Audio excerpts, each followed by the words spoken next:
3HL 104.5 The Zone. Brent Doherty, Don Davenport, Ron Slay. Hour number 3, 5 o'clock hour is underway. 104.5 The Zone, broadcasting live from New Orleans at Radio Row.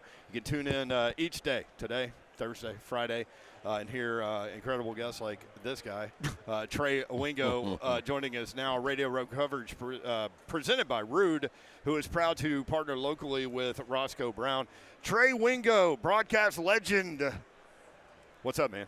Is that who? Did I read that sign correctly? No, whatever. That just feels weird. But thank you very much. It's always fun to be with you guys. How are you? He'll pay you later. We are great, man. What is Radio Row like for you? Like, how many of these things do you do? Talking about Renegade fantasy football. Yeah, we'll get into a lot of Renegade. It's really fun, but it's an immersive experience is the best way to describe Radio Row, right? You guys have been doing this forever, right? Yeah. It's actually kind of mind-numbing on some level. It's mind-melding at some point. What do you think about this matchup, Philadelphia and Kansas City? We get it 2 out of the last 3 years now.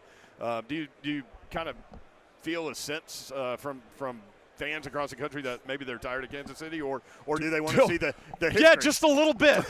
Maybe just a little bit. Some people want to see history. I listen, I'm with you, yeah. But I think that CF and CDS are real. Chief fatigue and chief derangement syndrome. Real. I've never seen more people twist themselves into a brain logic fart about the Chiefs and the penalties in my life. Yeah. I get it. They win all the time. I get it. It's out of the ordinary.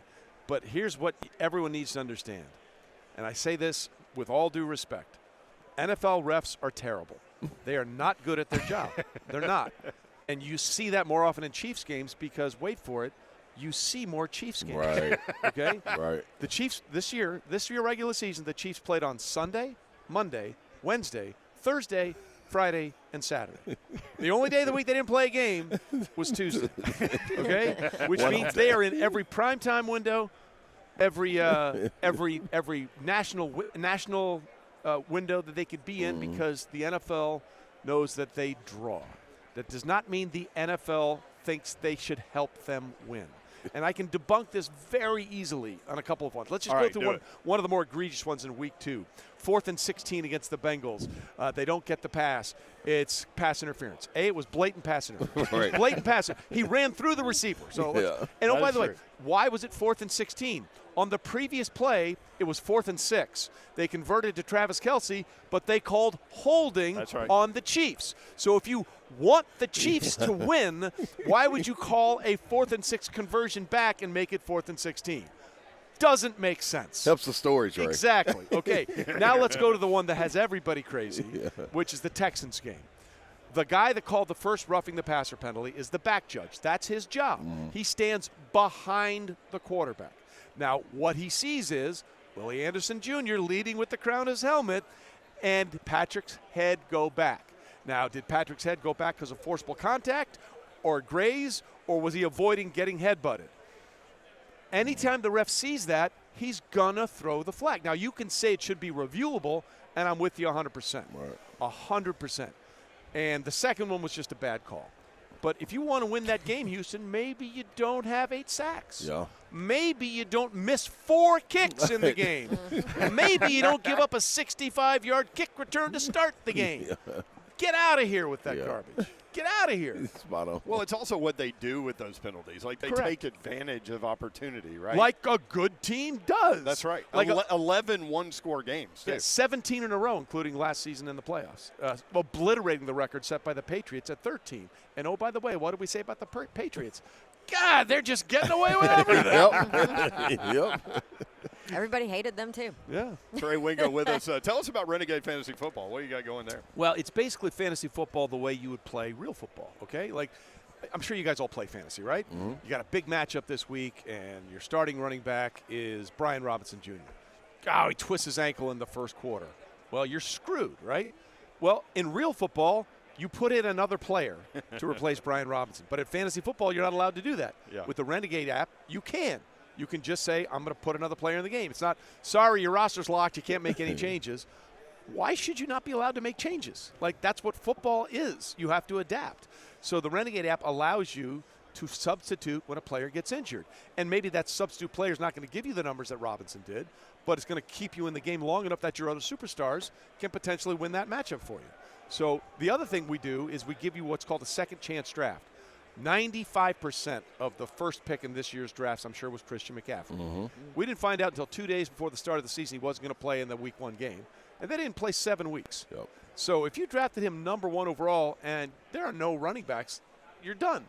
So what the Renegade sports app, fantasy sports app does, it allows you to have a second chance draft. Okay, no one expected Robinson to be this good or Christian to be out this long. So we'll redraft. We'll do a second chance draft, and it keeps everybody in the game longer, which is what everybody wants. That's why we play fantasy football. We want to have a reason to watch besides our team if our team sucks. We're in Nashville. Yeah, I know. There's a whole lot of fantasy love in Nashville because the real team sucks. You're right about that, though. That's the one biggest problem with fantasy football, and I hadn't even thought about it until you brought it up. Well, the guy that develops it is a guy I've worked with forever, Steve Mandel. He does this all the time. He's really smart at this, and I think it's going to take off because it just makes more sense. It makes more sense. So download the Renegade fantasy football app. Yep, wherever you get your apps, either at Apple Store or the App Store or on Google Play. If you're the Titans, who do you pick first? Or do you pick first? I don't know about any of these quarterbacks. Right. I just like there's not a guy that I'm 100% sure about right now. I know I'm not 100% sure about Mayo Man. Love it. But neither is anyone in Nashville. Yeah. You got to take a swing though. I just we did a study a couple years ago, and we went through draft 2000 to 2019, and we looked at just first round picks. Okay. And we decided it was a good pick if the team that drafted this quarterback or drafted this player got a second contract. Or if they didn't, it was a bust. Well, there were like 56 quarterbacks taken in the first round. Less than half of them got a second contract. Now, sometimes it just takes a longer for the steak to marinate, right? Yeah. Baker Mayfield's on his 4th team, and he's found a home. Sam Darnold. But it did Darnold. Yep. It didn't work out with the teams that – at one point, Darnold and Baker were on the same Carolina Panthers team a couple years ago. That's right. And Baker was doing scout team reps as a defensive end. So the point is, everyone can say they know. Nobody knows. I guess I would lean towards Shador, but I take the Zen philosopher approach to this, having done the draft for so many years, and Nashville in 2019 was one of the best experiences of all time. I like to just say we'll see. I have no idea. And anybody that says they have an idea are the same people that for sure Trevor Lawrence would have been the number 1 overall pick in 2021. I believe he's the only one of the 5 quarterbacks taken in the first round that's still on the team that drafted him. And there are question marks about Trevor Lawrence having regressed massively over the last 2 seasons. So people can say they're sure. They are making it up. Nobody's sure. Nobody. Can you see the value of the running back going back up a little bit with what Derrick Henry did, Saquon Barkley? To some extent, yes. All right. But I don't think any of these guys are going to get a massive payday. Yeah. I just don't think it's going to happen. Yeah. The Eagles are thrilled that the Giants were that dumb. Well, man. And the Dallas Cowboys are probably kicking themselves because they could have had Derrick Henry instead of Baltimore. I just don't think they're going to get that massive deal because they're still waiting for that injury to Christian McCaffrey. I think he's missed almost half the games that he's been available for since he signed that first big contract with Carolina. I think he's missed 48% of the games he could have played in.